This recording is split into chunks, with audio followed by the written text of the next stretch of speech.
Hello, loves. Happy 100-year anniversary of Black History Month.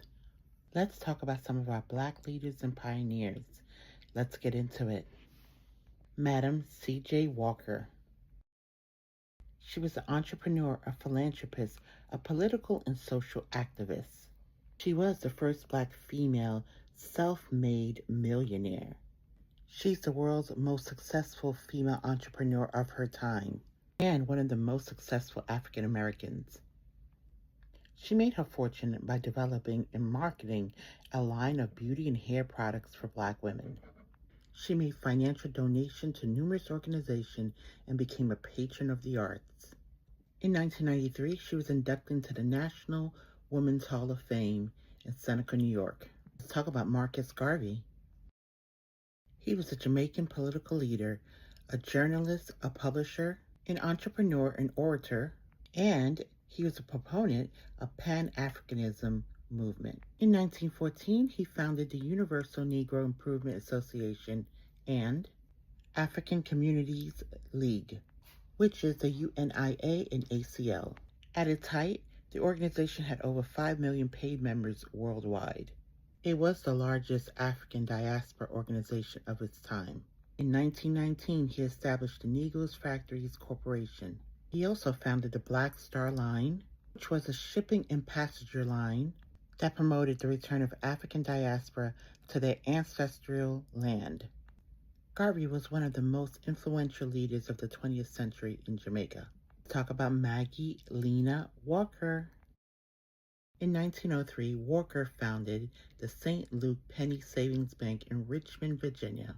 She was the first female bank president of any race to charter a bank in the United States. She served as the chairman of the board of directors when the bank merged with two other Richmond banks to become Consolidated Bank and Trust Company. She is known for saying, "Let us put our money together and let us use our money. Let us put our money out of usury among ourselves and reap the benefits ourselves." She was also a visionary. She started a paper called the St. Luke Herald. The paper was started to promote closer communication between businesses and the public.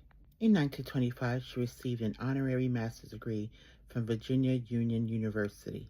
In 2001, she was inducted to the Junior Achievement U.S. Business Hall of Fame. Malcolm X, let's talk about him. Malcolm X was a Muslim minister and a human rights activist. Malcolm X was born as Malcolm Little, and he considered Little to be a slave name. In 1960, he founded the newspaper Muhammad Speaks. This was to further promote the message of the Nation of Islam. In 1953, he was appointed the assistant minister in Temple No. 1. In 1964, he terminated his relationship with the Nation of Islam. He created a religious organization, Muslim Mosque Incorporated. In 1964, after his pilgrimage to Mecca in Saudi Arabia, he converted to traditional Islam and changed his name to Hajj Malik Shabazz. Let's talk about Martin Delany. He was an abolitionist, a journalist, a physician, a writer, and arguably he was the first proponent of Black nationalism. He led the Vigilance Committee that helped relocate fugitive slaves. He joined the integrated militia to help defend Black communities against white mob attacks. He founded The Mystery, the first African-American newspaper published west of Allegheny Mountains. In 1850, he was one of 3 Black men enrolled in Harvard Medical College. He was commissioned as a major and the first African-American field officer in the United States Army during the American Civil War.